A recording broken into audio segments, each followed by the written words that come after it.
Let's go to the Big Ten, and clearly, this is going to do weird things to me all day. Oh, the universe. We are speaking today about the universe.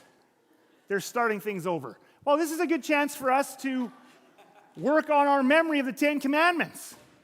How many of you have confidence, okay, give me a show of hands, how many of you have confidence that you remember more of the Ten Commandments today than you did when we started this series? Just raise your hand if you do. Okay, so let's try and go through them, okay? So just join with me. This will give the guys a chance to fix things up there. But what's the first one? No other gods before Yahweh. What's the second one? No idols. Okay, now next one, let's just give a 1-second pause for those quiet people who never say anything to say something in their heads to see if they know it, and then we'll just respond. So we'll just give it like a heartbeat, okay? What's the third one? Okay, what is it? Yeah, don't take the Lord's name in vain. Don't take Yahweh's name in vain, right? How many of you knew that? Wow. I've been told that about 95% of what a pastor says is gone by Monday. It's really great. It makes us pastors feel amazing. What's the fourth one? Sabbath. Keep it, even though we don't, right? And if that confuses you, go back and listen to all the sermons. What's number 5? Honor your father and mother. Number 6? Not murder. Don't murder. I always remember that one as don't murder. Number 7. Don't commit. Number 8. Don't steal. Okay, now number 9. What's number 9? Yes, so some of you said don't lie. You're not bad. That's how everybody thinks of it. But what is it actually? Don't false testimony in court. Don't do it. And today is going to be, you shall not covet. Now, do we have a screen? No. Perfect. So what I'm going to do is I'm going to read to you. I had all these I love when God throws curveballs. I love visuals, and I spent hours yesterday and today making PowerPoint. And we're just going to roll with the punches. I'm going to use my hands, and we're going to use our imaginations, all right? So Exodus 20, verse 17 says this, you shall not covet your neighbor's house. You shall not covet your neighbor's wife, or his male or female servant, his ox or donkey, or anything that belongs to your neighbor. You shall not covet. Now, the command is very clear. Don't covet. However, I think many of us have a lot of confusion of what it means to covet. In fact, I think one of the things we do is we actually use several different words. All right? There's several different words that we use interchangeably, and I don't think we know what any of them means, and it creates confusion with Christians, so that in the end, we don't really know what they are, and we just feel vaguely guilty for all of them. So one of the words that we use interchangeably with coveting is greed. A lot of Christians use greed and covet interchangeably. And part of the reason is it's right in our English translations, okay? So now, I was going to put these on the screen and show them to you. You're just going to have to listen real carefully. But I'm going to read you a very famous verse from the New Testament in the NIV version, and I'm going to read you that same verse in the ESV version. These are two really popular, These are two really popular translations. And this is a famous verse, okay? So here's the first one. All right? Colossians 3, verse 5. Put to death, therefore, whatever belongs to your earthly nature. Sexual immorality, impurity, lust, evil desires, and greed, which is idolatry. Okay, so that's serious. Greed equals idolatry. We don't want to be greedy. All right?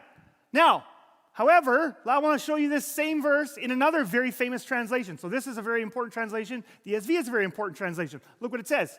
Put to death, therefore, what is earthly in you. And it's basically all the same words except for one. Sexual immorality, impurity, passion, evil desire, and what?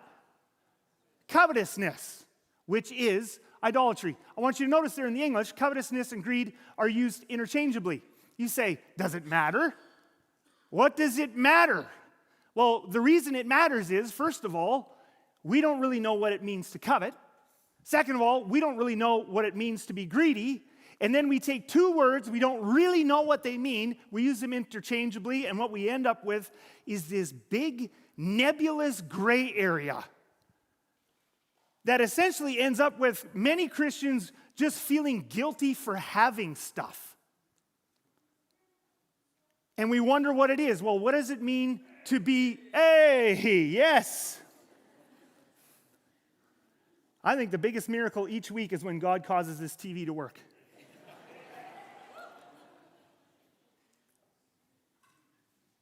And we don't know what it means, right? And then various Christian leaders step into that gray area and actually put guilt on us. There's another word that we throw in here too, which adds to the, guys, if you could just, there we go, which just adds to the confusion. We also throw in the word materialism. And so now, Christian leaders like myself, we can just step into this gray area and we can raise funds very easily by telling you all how worldly you are and how covetous and greedy because you own a nice house, or because you own a second vehicle, or because you own a cottage. And if you have any of those extras, clearly you are greedy and materialistic. But it gets a bit confusing after a while too, because where do you draw the line? Everybody knows someone who has something nicer than them, and everybody knows people who have less than them. So is it greedy and materialistic to own 2 cars? Okay, well then, is it okay to own 1? How nice of a car. If I only buy vehicles that are 3 years old or older, now I'm not materialistic or greedy or covetous. But if I buy new ones, or if I buy, heaven forbid, a sports car or a luxury car, that is not a necessity, I am now walking in materialism or greed. And we don't really know. Like if I own a 1,500 square foot house with a triple car garage, and it actually even has a garage door on the back so I can drive the ride-on mower in and out. Yeah, exactly, right? You know what I covet. And painted floor so you can just sweep it clean and you can walk on it barefoot. It's like, wow! Well, that's definitely materialistic. You don't need that. But if you have an unfinished floor and a single-car garage where you can barely fit the van in, it's only 9-foot wide doors. If you go 10-foot wide, that's a bit much. See, it just creates this huge, nebulous gray area. And then, like I said, unscrupulous, well, and sometimes they're insincere, sometimes they're sincere. But unscrupulous Christian leaders actually can step into this. There was actually a ministry. I'm not going to name it from stage. If you have questions after, you can ask me. It was all very public in the news. And we had personal experiences. Extremely famous missions organization in the 90s and early 2000s. They raised hundreds of millions of dollars across the world for missions in Asia specifically. And LaDawn and I, in our younger years of marriage, gave some thousands of dollars to this ministry.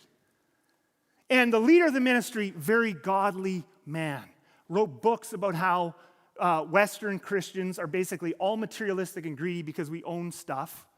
And we should live much, much, much more simple, which, and obviously, there's often a seed of truth in these things, but we should all live much, much, much more simply so that we can give more money to his mission. And then it turned out, whoops, there was no financial accountability in this ministry, literally almost none. Dozens of employees came out about financial abuses, and this leader was building himself an empire in the background. And I could tell you more stories, horror stories, of Christian leaders who have, like, over and over, like I can literally, in prepping for this message, I was just having to be careful because I didn't want to go on some big, name-slinging crusade in here, but I could think of 5 or 6, just like this, major Christian charities and organizations that have preyed on this gray area. This gray area of us not really knowing what these things mean and then using it to cause a sense of just pervasive guilt. Do you know what I've come to believe about sin? If you wouldn't clearly know what it means to not do it, then you don't have a good definition of what that sin is. It actually isn't How could it be a sin if I don't know how to not be greedy? What kind of a parent, what kind of a dad in heaven do we have that gives us such nebulous commands that nobody knows if they're doing them or not? So we just kind of have to go through life feeling like, I guess I'm not a very good Christian unless I give literally all my stuff away. So, a big part of what I want to do in this message is I want to bring clarity to these terms. What is coveting? What is greed? Are they the same? How do they differ? And then I want to help us to see generosity itself in a brand new light. It's kind of ambitious, but let's try it, all right? Let's go for it, all right? So, actually, I have something real practical. I've forgotten. Do you mind if I just say this before we move on? I actually felt compelled this week as I was getting ready for this message. I felt compelled to help you guys not be sucked in by leaders who take advantage of this gray area. You want to know what I've come to believe? Any Christian leader who raises money for their ministry off of making people feel guilty about any of these three things is in a conflict of interest. Unless they're raising money for someone else's ministry.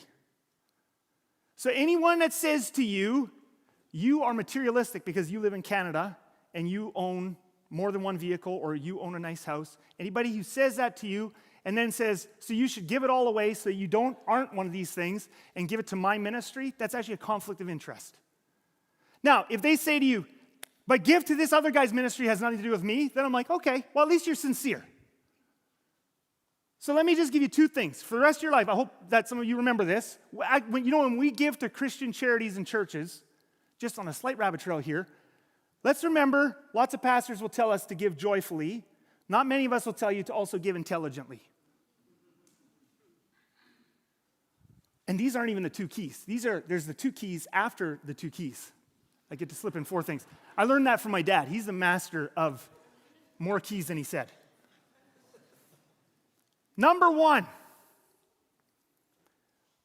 when you give to a charity or church, you should make sure that organization has openness and transparency. Did you know that? Just because someone makes you feel guilty and tells you should give and Jesus would give, giving to that organization is not the same as giving to God.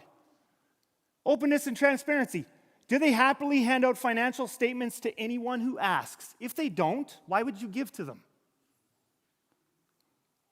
You can look them up. By the way, if it's a Canadian charity, you can always look them up on the CRA website, and they'll give you a breakdown of what percentage, where they spend all their money. And you can find out some of these huge mission organizations, you would be surprised, where 70% of the money you give them is into the overhead, when it should be more like 5 to 30. So openness and transparency actually matters. Don't just give joyfully, give intelligently. Number two, accountability. Some of you are saying, what does this have to do with coveting? Yeah, we're going to come back to the wealth and all that sort of stuff. I just felt compelled. We got to talk about this. Accountability. You want to give to a Christian organization. The leader gets up on stage and gives you these amazing stories and cries and shows you pictures. Do they have regular third-party audits? Much less sexy to talk about. If they don't, where another organization looks at their books and tells you, yes, they're spending their money well, they can cry and show you pictures all they want. Don't just give joyfully, give intelligently. Is there board accountability? I'm just going to name one name here because this one was so public. I think of the Ravi Zacharias Ministries, which was huge. And of course, that whole thing went so off the rails there just before Ravi Zacharias died. Horrible, horrible stuff. And lots of people, tens and tens of millions of dollars was given to this ministry, this great apologist. And then we find out it's the abuse and the misuse and all that sort of stuff. And then you find out who's on the board. It's the wife and kids. That's not accountability. When the staff, the people getting paid, are the ones who are also the board members, that's not accountability. So you screenshot this. Just remember joyfully and intelligently. Good to go. Let's move on now. Let's go back to covetousness. We got to figure out what is covetousness and what is greed. So, first thing you have to understand is that covetousness is more than desire. I think a lot of us Christians in English, when we read this, we just think of covetousness as desire. We basically read it as, you shall not desire your neighbor's house, you shall not desire your neighbor's wife, or his male or female servant, his ox or donkey, or anything that belongs to your neighbor. The problem with reading this as desire is, like if covet means desire, we are all in trouble. Because desire is just something that happens to us for the most part. I mean, you can, in the long term, there's ways you can kind of steer your desire by the activities you do, by the people you hang out with. I mean, if you get into fishing and hang around with people who like fishing, why you would do either of those things, I'm just kidding. But if you get into fishing and you hang around with fishermen, over time, your desire, you're going to see a fishing rod and be, ooh, that's a nice fishing rod. Ooh, that's a nice fishing boat. Your desires are going to kind of go, in the direction where you hang out and what you do. There's no question about that. But in the moment, you see a shoe at the store. You don't think to yourself, should I like that shoe or not? Well, here's the reasons. I think I'm going to choose to like that shoe, that pair of shoes. You don't do that with desire. It's just a reaction. You see the shoes, you like them. Now, what you do with that desire makes a huge difference. If you look at the shoes and say, I like them, and you steal them, that's bad. If you see those shoes and you desire them, and then you spend too much for them, and you don't have that in your budget, not healthy. But if coveting is desire, we're in trouble. We are desiring creatures. God made us that way. You'll never make yourself not desire stuff. What's the Hebrew word here? The Hebrew word is hamad. Okay, hamad. Now, hamad in the Bible, and I can show you a bunch of examples. I'm going to show you one from a very, very famous story. It's the story of Adam and Eve. But hamad in the Bible is not just desire. It's a word, there's a blurry distinction between the desire and the action. It's a word that's somewhere in between desire and action. So if you see something and then you want to take it, or you're about to take it, that's hamad. It's not just liking something or wanting something. So let me show you this in the Adam and Eve story. Right? So let's go to the Adam and Eve story, starting in Genesis chapter 2. Let's look at hamad in the Adam and Eve story. All right? So the Lord God commanded the man, Adam, you're free to eat from any tree in the garden, but you must not eat from the tree of the knowledge of good and evil. For when you eat from it, you will certainly die. Now here's where, talking snake, comes and says to Eve, you will not certainly die. The serpent said to the woman, for God knows that when you eat from it, your eyes will be opened and you will be like God, knowing good and evil. So he takes out, you're not going to die. In fact, it's going to help you know wisdom at a whole new level. You're going to know the difference between good and evil. And so now Eve is going to look at the fruit of this tree in a different way, okay? When the woman saw that the fruit of the tree was good for food and pleasing to the eye and also desirable, the word there, hamad, same as the covet word. That's the exact same word as Exodus 20, verse 17 and the 10th commandment. So, and pleasing to the eye and also desirable. So now she looks at this fruit and she's like, oh, wow, this fruit's going to make me wise and it looks good, but it's not just a detached desire. It's not just, oh, that's a cool piece of fruit, but I know it's not good for me, so I'm not going to eat it. But, wow, it does look nice. No, it's a more aggressive desire. It's a, whoa, I want that. She took. Notice, desire to taking. Hamad is this in-between word between the desiring and the taking. Okay? That's hamad. So covet is not just desire. Okay, that's really, really important. So there's actually three things. I want to show you. There's three parts to what coveting is. All right? So here they are. Three parts of coveting. It is an aggressive desire leading to taking something that doesn't belong to you. All three of these parts are important. All right? So let's take out part number 3. If you take out any of these parts, it's not coveting. So let's take out part number 3. Let's go to ski boat. I'm going to use a ski boat. Whole bunch today. Because I don't have one, I don't struggle with that sin. All right, so I'm just joking if you have a ski boat. So let's say you see an ad. You're watching football on a Sunday afternoon or something, you see an ad for a ski boat, and it just awakens this aggressive desire in you. Whoa, I want a ski boat.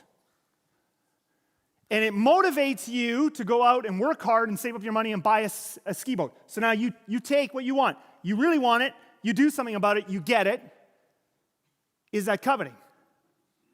No, because you bought it. You have to understand, coveting includes this, doesn't belong to you. You're not supposed to have it. Otherwise, it's not coveting. I cannot tell you how many times I've seen in the course of my life Christians make coveting into something just about buying stuff. That's not coveting in the Bible. That's not what the 10th commandment is about. The 10th commandment is don't covet. Don't look at what your neighbor has and start planning because you want it that you're going to take it and steal it from them. That's coveting. I want you to notice how clear it is. It's something you can get your hands around. Okay, so that's coveting. That's clear. What about greed then? Okay, so what's the difference between the coveting and greed? So the coveting is desire, taking what doesn't belong. So then, what is greed? Maybe greed is the one that covers over buying the ski boat. So maybe if I see the ski boat and really want it, and then I save up and buy it, I haven't coveted because it's not that it belonged to anyone. I bought it legitimately, but maybe that's where the greed comes in, because look, I'm buying these luxury items while I could give all that money away to missions or ministry or whatever. So is that greed? Now again, if you're a Christian and you read your Bible, it's kind of an important question because the Bible has, really serious warnings about greed. So we're back to this passage which we looked at before. Put to death, therefore, whatever belongs to your earthly nature, sexual immorality, impurity, lust, evil desires, and greed, which is idolatry. So what is greed? And at what level of greed does it become I'm actually worshiping another god? One of the single most sort of memorable single moments I had in seminary was, I can still remember the class, I can remember where I was. It was with my favorite professor in seminary, great guy, godly man. And we were talking in this one particular class about greed and idolatry. And at one point, he puts down his notes, and he looks at us as a class, and he says to us, I love books. That's what he says. I love books. And immediately had my attention because I love books. I'm obsessed with books. And he said, I love books so much. And he said, now in those days, we didn't have Amazon to buy your books. We actually went to bookstores, just so you know. So you can look that up, kids, if you don't know what that is. So he said, and he was very serious. I can still remember, there's just the gravity of the situation. Wonderful man, godly man. And he says, every time I go into a bookstore, I know that I am playing with idolatry. And so here I am in my mid-20s, and I'm going, whoa, so deep. And then at the same time, and by the way, again, I want to just tell you, I really respect and continue to respect this man. Although I have come to disagree with that particular point. But because at the same time as I'm going, whoa, that is so deep, this horror descends on me. Because I love books. I mean, I was such a nerd as a child. My mom would tell me, you go outside and play right now, Kris Duerksen. And I would hide in my bedroom behind the bed or in the closet so I could keep reading. Oh, some of you are just groaning, what a loser.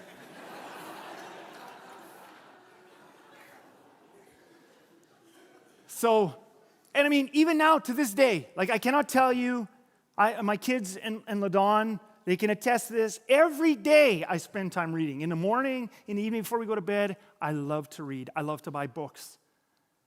And he said, and also I'm like, whoa, whoa, whoa, whoa, whoa, whoa, whoa. If I like books, that's idolatry? And by the way, some of you are going, whew, I don't have that problem. You haven't read a book since you graduated from high school. It's actually okay. It's actually not okay for you either, because my thing is books. What's your thing? We all have stuff we love. Fishing stuff, or your home entertainment system, or cars, or whatever it is. In fact, come on now. Someone just said his wife, and that's sucking up. That is really, that's shameless. Shameless.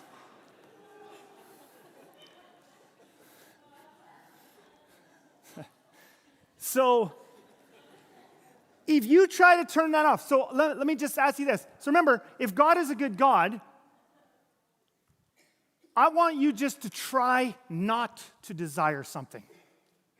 Try not to desire anything. Try to turn it off. If you're into Lego, try to just turn that off. If you're into musical instruments, try to turn that off. How do you turn off desire? You can't turn off desire. We are desiring creatures. And when we desire, we're actually just experiencing part of what it means to be made in God's image. You can't not desire. So what kind of a universe are we living in, and what kind of a God are we serving if he made us in such a way that liking stuff is idolatry? And we're messed up. We're hooped, as the kids say. Actually, I think that was more for my generation. So that's not really kids anymore. Let me just, I just want to show you a Bible verse that owning stuff is not bad. You know, Abraham was called a friend of God, right? This is about him. Abraham had become how wealthy? Wow. What a worldly, godless, materialistic, greedy, covetous man. He was very wealthy, in livestock, in silver and gold. He was so wealthy, look at this in verse 6. But the land could not support him. This is him and his nephew Lot, for their possessions. They had so much stuff, were so great, that they were not able to stay together. And I could show you other people, Daniel, Job, obviously King David, Solomon, and on and on. Some of Jesus' followers, even in the Gospels, very, very wealthy. And yet, they're considered righteous, godly people. We really have to get beyond this place of thinking it's just having stuff that makes us worldly or greedy or ungodly. So what is greed then? Well, we've got to take a quick detour here and look at how ancient people viewed wealth. So I made a little illustration here. In ancient times, in Roman times, in the New Testament, this is how they viewed wealth. There is a set amount of wealth available, out of which there's a set pot of wealth. Everybody's drawing out of this set pot. Okay, this is very important, by the way. This is going to explain to you why. Have you ever noticed the New Testament consistently seems to have negative attitudes towards rich people? There's consistently, in the New Testament, you read it, it's consistently negative towards rich people.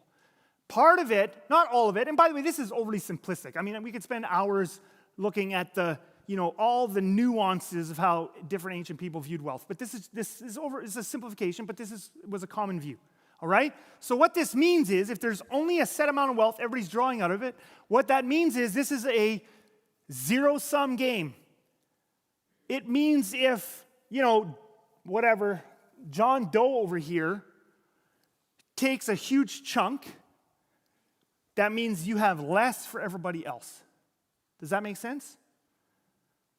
So this is an ancient view of wealth. So now, if you see a very, very excessively wealthy person, it's not just that they got wealthy and it has nothing to do with everybody else. It's that they've got so much stuff, they've taken it, and other people have less as a result. So there's like a moral. In ancient times, people viewed wealthy people more suspiciously because of this. If you're gaining lots, that means someone else is losing that same amount. Now, us modern people, we don't think like this at all. We think very, very differently. And I'll prove it to you. Like, if you see, so imagine your dream is to have a brand new, red, let's say Toyota minivan. And you're just like, whew, just someday I would love to own one of these $80,000, red Toyota minivans. And now you see your neighbor down the block and another neighbor down the block each buy brand new red Toyota minivans. You do not think to yourself, there's no more left for me. No, that's not how we think in modern times. Because you can just order one. Now, maybe you don't have the money for it. That's a different issue. But if you have the money, it's not like you think, oh, you guys getting red minivans means I don't have one. Or if we see someone else, I want to buy a new house. I want to build a new house. And we see, oh, there's a whole new section of town where they're building new houses. There's less new houses to build for me. We don't view it as limited. In our modern mindset, we don't understand how different our modern mindset is from the ancient mindset. We always view we can buy more. We view that wealth can be increased. So this is modern capitalism. More wealth can always be created. This is how we view it. By the way, it's been immensely, in terms of economics and human standard of living, modern capitalism has been unbelievably successful. The human race as a whole has got gigantically more wealthy, and we enjoy the benefits of that here in Canada. Not everybody in the world gets to, but many people, especially in our area of the world, get to. Most average people right here in this room right now have more wealth than some of the wealthiest people in ancient times could even have imagined. So we create more. Now, of course, I just got to take one quick time out. We've got 8 billion people on the planet now.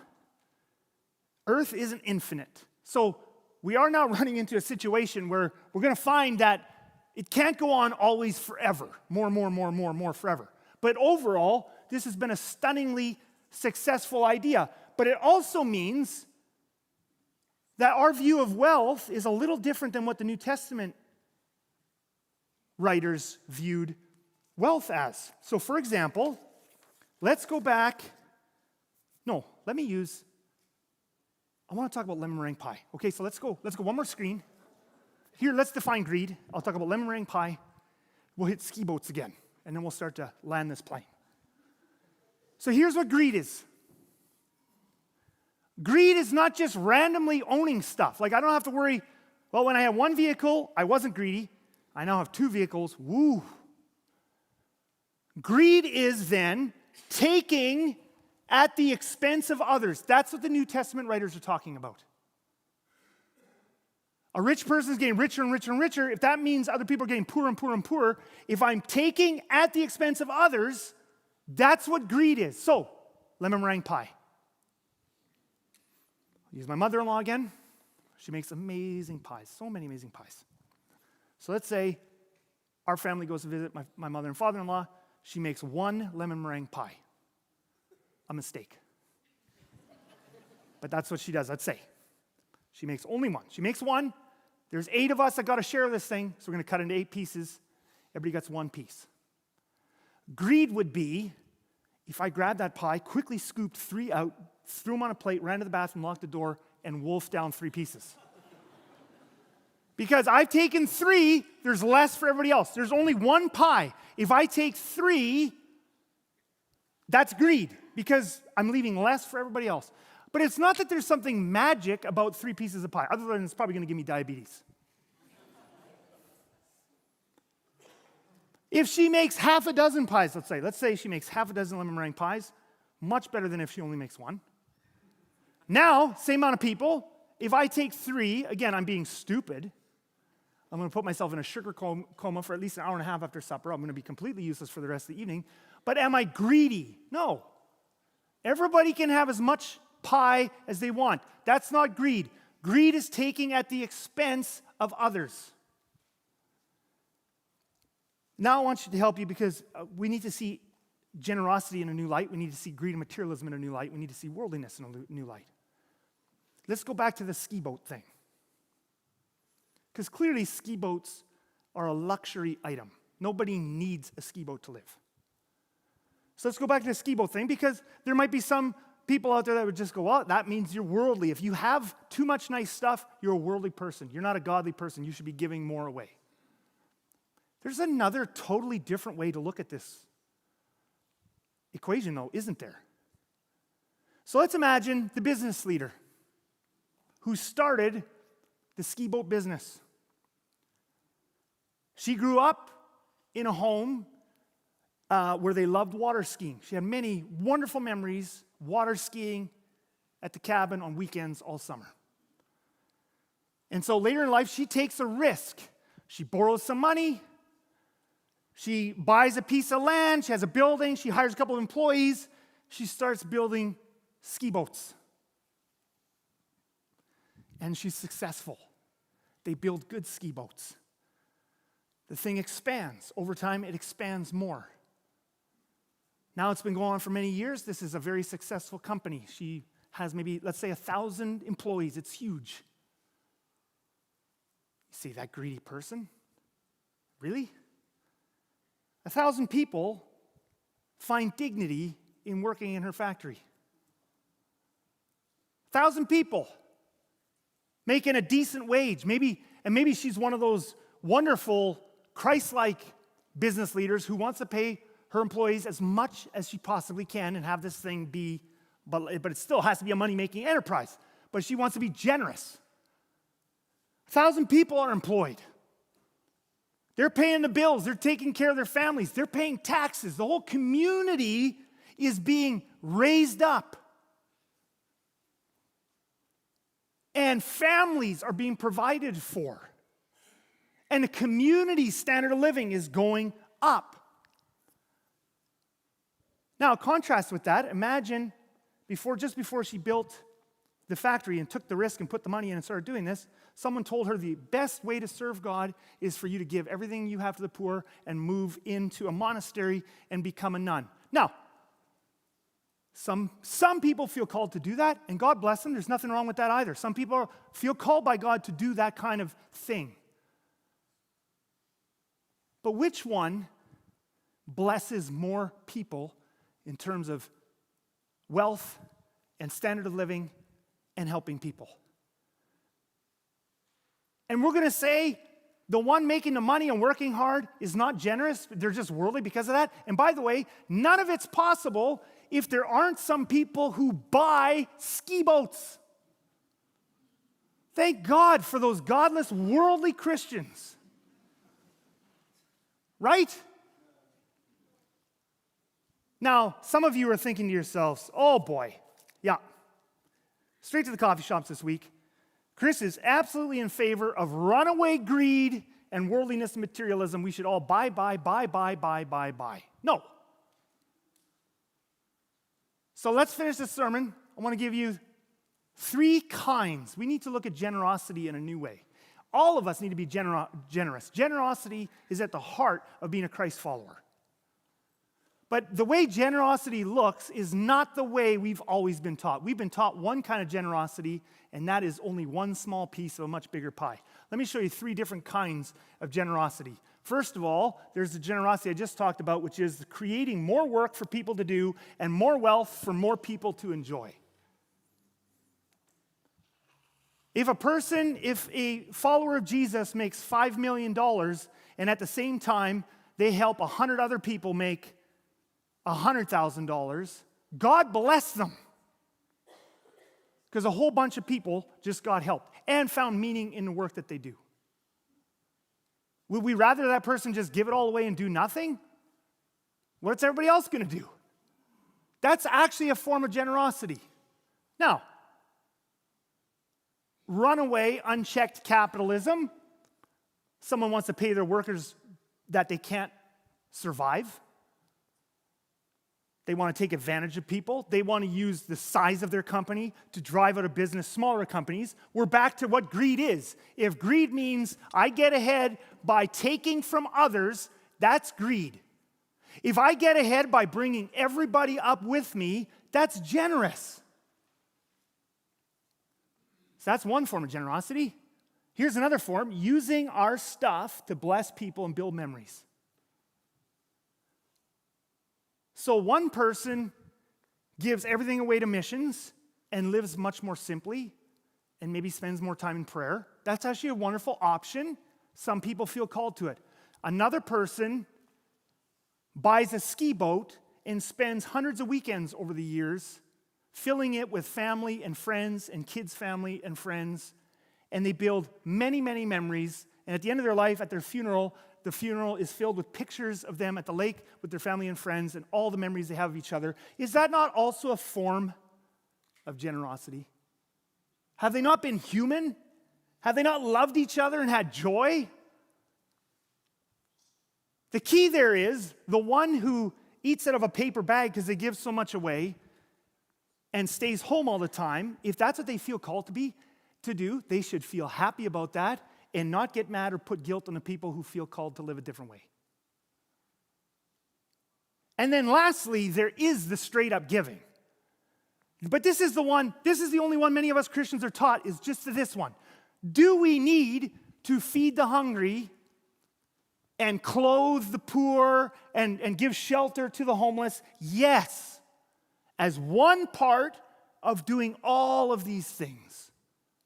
There's tremendous joy to be had in giving in all of these ways, and we should participate as much as we can in all of them, and we definitely should give money away. But there's a difference here as well. What's better? I mean, there's the age-old saying, right? You can give a man a fish, or you can teach him to fish. You can give a man a fish, you can teach a man to fish, or you can help him, you can loan him money for a boat and equipment and help him become a fisherman, and he can get fish for his family and make a living out of it. Like, there's so many levels to this. And as Christians, this is what it's called to be human. We're not just walking through life with this vague sense of guilt. Oh, we're all so bad. Well, why don't you just give everything away? Well, I can't do that, so I just vaguely feel bad and give more money to people who make me feel more guilty. No, we should give joyfully and intelligently, and we should celebrate the wealth that God has given us. So, why don't you bow your heads with me and close your eyes? Let's just take a deep breath.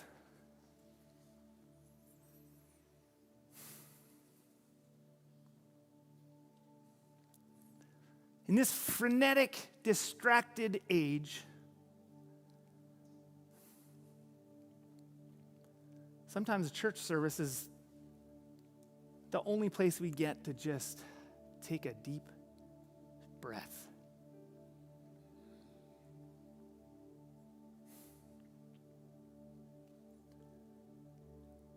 What might God, your Father in heaven, be encouraging you about this morning? Maybe you are a very generous person, you just didn't know it. And you've been made to feel guilty for the way you bless people with your nice stuff. Praise God. Use your stuff to love people.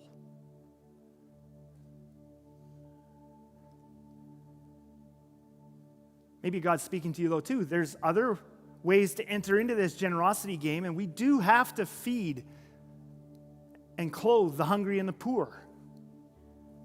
But we can do that joyfully and intelligently. Maybe you're a successful business person who's been made to feel guilty in church way too often because you're successful. I just want to say we thank God for our successful business people who create work and wealth where people can find dignity and provide for their families. Thank you, Jesus, that life is meant to be a joy, and we are not meant to feel vaguely guilty for where we live or what we have. In Jesus' name we pray. And all God's people said,